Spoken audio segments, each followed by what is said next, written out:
আসসালামু আলাইকুম। আজকের ক্লাসে আমরা ঢাকা বোর্ড 2024 সালে আসা ত্রিকোণমিতির একটি সৃজনশীল প্রশ্ন সমাধান দেখাবো।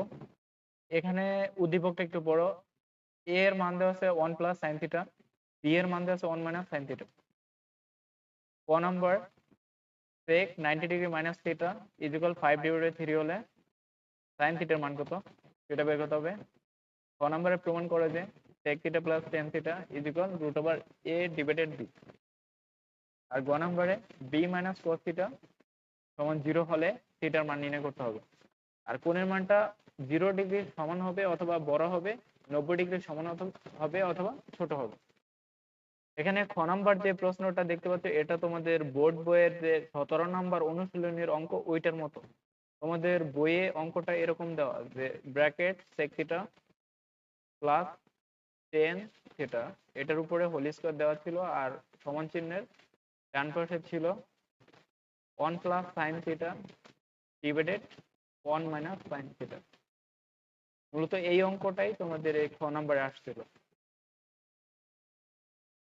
এখান থেকে এই স্কোয়ারটা তুলে দিলে তোমার ডান পাশে রুট হয়ে গেছে। ঠিক আছে, অঙ্ক সেম। তাহলে চলো আমরা অঙ্কটা সমাধান দেখি। তাহলে প্রথমে লিখবা, দেওয়া আছে কি দেওয়া ছিল, sec 90 degree minus theta is equal 5 divided 3। ওকে, এখান থেকে আমাদের সাইন থিটার মানটা বের করতে হবে। এটা খুবই ছোট একটা অঙ্ক, 3 লাইনে সমাধান করা যাবে। তোমাদের এটা সমাধানের পূর্বে একটা বিষয়ে জানতে হবে, এই বিষয়গুলো একটু মাথায় রেখো। ধরো আমরা যদি এরকম থাকে, ধরো সাইন 90 ডিগ্রি মাইনাস থিটা, তাহলে এটা সমান আমরা কি লিখতে পারি, cos থিটা। সেম ভাবে যদি ধরো cos 90 ডিগ্রি মাইনাস থিটা থাকে, তাহলে এটা সমান সমান তোমরা কি লিখতে পারো, সাইন থিটা। ওকে, আবার যদি এরকম থাকে যে sec 90 ডিগ্রি মাইনাস থিটা, তাহলে তোমরা কি লিখতে পারো, cosec থিটা। cosec theta. আবার যদি এরকম থাকে cosec 90 ডিগ্রি মাইনাস থিটা সমান কি লেখা যায়, sec থিটা। এইটা আর sec আর cosec এর সম্পর্ক, আর sin আর cos এর সম্পর্ক, আর tan আর cot এর সম্পর্ক। তাহলে যদি tan 90 ডিগ্রি মাইনাস থিটা থাকে, তাহলে তোমরা কি লিখতে পারো, cot থিটা। আবার যদি cot 90 ডিগ্রি মাইনাস থিটা থাকে, তাহলে তোমরা এটা সমান লিখতে পারো tan থিটা। ওকে, তাহলে দেখো সাইন 90 ডিগ্রি মাইনাস থিটা হলে আমরা কি লিখতে পারি, cos থিটা। তাহলে এই 90 ডিগ্রি পরিবর্তে আমরা এই 90 মানে এই 90 ডিগ্রির কারণে আমাদের সাইনটা cos হয়ে গেছে, cosটা সাইন হয়ে যাবে, আর সেকটা cosec হয়ে যাবে, আর cosecটা sec হয়ে যাবে। আর এখানে আবার 90 ডিগ্রি লেখা যাবে। যাই হোক, তাহলে এখন আমরা অঙ্কে আসি। এখানে দেখো আমাদের sec আছে, তাহলে আমরা এই যে এখানে সেকের নিয়মটা দেখলাম।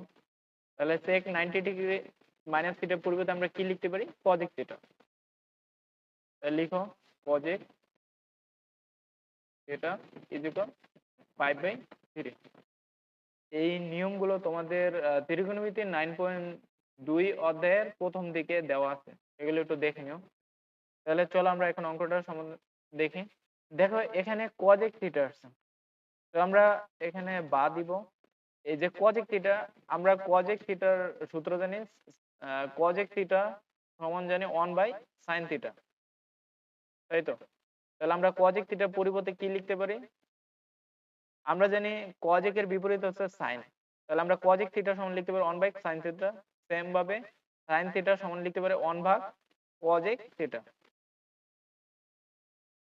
তো এখানে আমাদের cosec আছে, তাহলে cosec এর পরিবর্তে আমরা কি বসাবো, 1/sin লিখা যায় সমান 5/3। তো এখন আমাদের এখান থেকে আমরা সাইন বের করব। তাহলে সাইনটা আছে হরে আর উপরে অন আছে, তাহলে এখন ব্যস্তকরণ করে দিলে হয়। যেহেতু সাইনটা আমাদের উপরে লাগবে আর অনটা নিচে পাঠিয়ে দাও, তাহলে সাইনটা উপরে গেলে সাইন থিটা। তাহলে সেম ভাবে তোমার এই 3টা উপরে চলে যাবে, লবে চলে যাবে, আর 5 লবে আছে, হরে চলে আসবে। ঠিক আছে, এটাই হচ্ছে তোমার ক নাম্বার প্রশ্নের অ্যান্সার। এখানে আবার বলতেছে এখানে cos x থিটা ছিল, আমাদের প্রশ্নে বের করতে বলছে sin থিটা, তাহলে আমরা cos x থিটার সূত্র কি জানি, 1 ভাগ sin থিটা। তাহলে 1 ভাগ sin থিটা বের করলাম। এখন আমাদের sin থিটা লাগবে, তো sin থিটার নিচে আছে আর উপরে আছে 1। আমরা তো এই ব্যস্তকরণ করে মানে হরটাকে লবে পাঠাইলে লবটাকে হরে পাঠাইলেই তো আমাদের সাইন চলে আসছে। তাহলে আমাদের সমান চিহ্ন দুই পাশে পাঠাইতে হবে, এই 5টা নিচে চলে আসবে আর 3টা উপরে চলে যাবে, আর এখানে সাইন। অথবা তোমরা চাইলে এটা এভাবে করতে পারো যে এই যে এই লাইন থেকে ধরো 1/sin থিটা আছে আর এখানে আছে 5/3। তোমরা চাইলে আর গুণন করতে পারো, এই 1 এর সাথে 3 গুণ আর সাইনের সাথে 5 গুণ যদি দাও তাহলে কি আসবে 5 সাইন থিটা মাঝখানে সমান, আর 1 এর সাথে 3 গুণ করলে কত হয় 3। ঠিক আছে, তো এখন আমাদের সাইন থিটা বের করতে হবে। তো আমাদের সাইন থিটা বের করলে এর সাথে কোনো কিছু থাকা যাবে না, এখানে 5 আছে, 5টা গুণ আকারে আছে, তাহলে ডান পাশে ভাগ হয়ে যাবে। তাহলে সাইন থিটা সমান 3/5। ওকে, তোমরা চাইলে এভাবে করতে পারো আর নয়তো এভাবে করবা। ঠিক আছে, এটা হলো আনসার।